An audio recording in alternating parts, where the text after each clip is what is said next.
The unreleased cars are slowly coming out, and if you are struggling on some cash, check out G2A's website in the description. They have super cheap shark cards, some of the times even 50% off. So if you are interested in that, or even just any other games in general, check the link in the description and you can use code SAINTS to help out with that.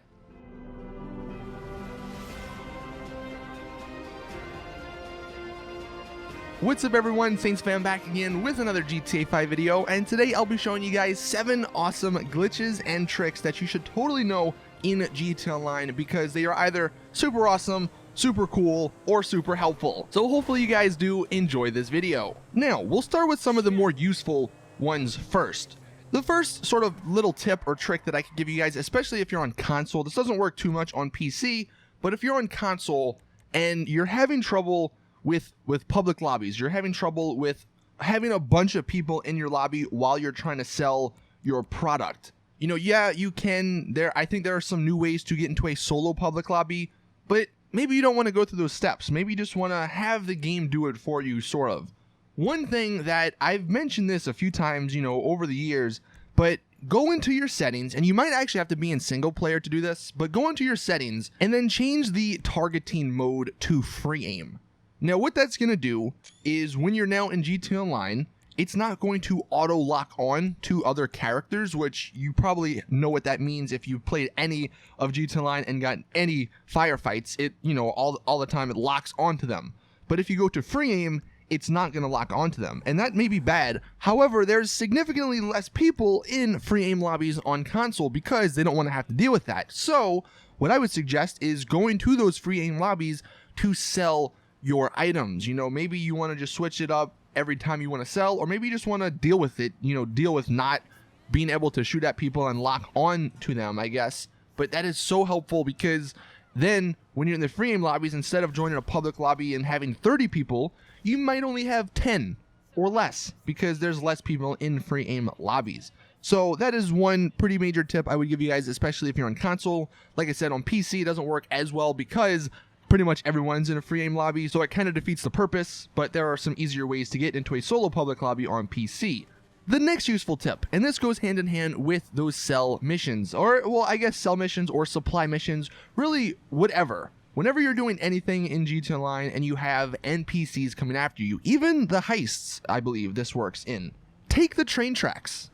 And the reason I say that is because NPCs can't go on them for whatever reason. You can see in this gameplay here, I am just doing a supply mission for my bunker, and I have the people coming after me. And you'll notice I go out of my way, obviously just to test this, but I go up on the train tracks, and they can only follow the road. They get as close as they possibly can to the train track, but they actually don't follow me down the tunnel. They don't actually, you know, stick on the train track and follow me and try and kill me. They go around it, which obviously is much better for me because then I can get away easier. So while this may not be, you know, useful for certain missions, if your bunker is near the train tracks, or if you're doing a mission near the train tracks and you don't want to deal with the NPCs, figure out a way to go on the train tracks and to get to wherever you're going, because it's going to be so much easier and it's just going to be a lot less stressful, I guess, on you, especially if you're playing solo and you don't have people, you know, shooting back at the NPCs.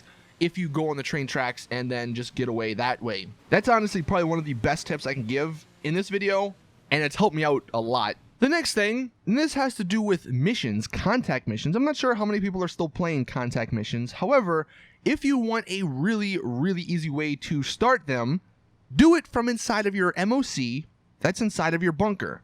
And what that does is actually spawn you closer to the mission than if you were to start it regularly through the start menu. So you notice in the gameplay, I do that regularly. I'm just in the city somewhere, and I go ahead and start the Los Santos connection.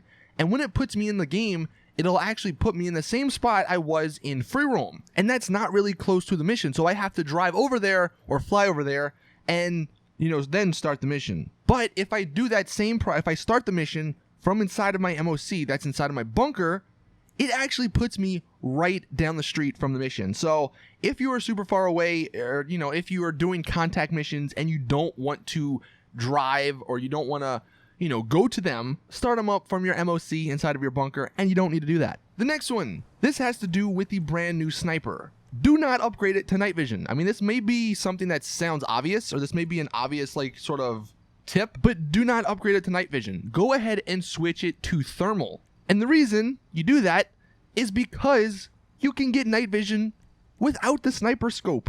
We have night vision goggles in the game. So what you can do is equip those night vision goggles, hit X, when they're in your interaction menu to equip or to have the night vision come on, and now you can switch between night vision and thermal instead of regular and thermal or regular and night vision. So for nighttime, you may want to equip an outfit with night vision so you can do this. I mean, night vision's not the most practical or useful really, but if you wanted a sniper scope that had both night vision and thermal, this is definitely a really solid way to do it. Now some smaller tips, but I still think are really cool. This may be obvious, but you can actually fly the Oppressor from Mount Chiliad to the airport down in Los Santos. You can even go further if you're good enough, or if you fly good enough. And what you're seeing in the gameplay is me jumping off of Mount Chiliad and then sort of rocking my Oppressor back and forth. And that's what you're actually going to have to do to pretty much stay up in the air indefinitely. It's kind of weird because if you rock back and forth, it gives you speed, but you also don't really lose much altitude. So you can basically stay in the air for a really long time if you're high enough on the Oppressor. And if I fast forward this, you'll see I do make it to the airport, and then I'm like, you know what?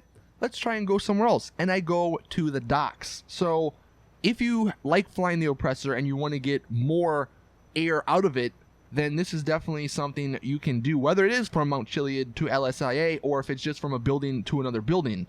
You can stay up in the air a lot longer by doing that rocking back. Basically just, push the left stick up and then down. Not very fast, but also not very slow. You kind of have to, test it out and practice with it a little bit, but once you get the hang of it, it's super easy, and it's a lot of fun to just stay up in the air because people aren't expecting that. Although do know you're not going to have much speed, so if someone does decide to lock onto you with like a homing launcher or something, it may be a little tricky to get away, but you might figure it out. And then the last thing, this has to do with the Oppressor. This is not very practical, and it's not really useful. However, it is awesome. You can get a Superboost with the Oppressor if you pour gasoline right behind it, and it just looks so awesome, especially at nighttime. You have this gigantic fireball or jet fire, whatever you want to call it, behind you, and it just looks so cool because it's just this giant thing of fire. Now you will catch on fire and hopefully you don't die. I mean, you can see I got to like a sliver of health, but I didn't die, so it was all fine in the end. But that is just, it's really cool. Again, not very practical because you kind of have to do it every single time you want to take off from the ground, but it looks awesome. Maybe you want to incorporate that if you're, making videos with friends or something. I don't know. I think that might be a cool way to make the Oppressor look a lot cooler than what it is if you're doing it maybe for a picture or a Snapmatic or something. But I thought that was a really cool little trick that one of my followers in my Discord showed me, so I wanted to share it with you guys. And then you know what? I'll go ahead and throw this one in. I did a video on it already, but just in case you didn't watch the video, you can actually spawn your MOC with your bike right next to you. It's really easy to do. If you watch the video, you should know how to do it by now, but you basically have to start up a MC, then you request the mobile operations center, and then you spam request the bike or any bike, and the MOC will spawn right next to your bike. And it's really convenient to have because if you need more ammo or if you need to customize a car or get away, then now your MOC is right next to you and not, a few blocks away in some alleyway. But that is it with the video. Thank you all. Hopefully you enjoyed these 7 or 8 little tips, tricks, and glitches that I think are really useful for GTA Online. If you did, please drop the video a like and subscribe for more awesome GTA content. That is it though. So thank you all for watching, and as always, I will see you guys in the next one.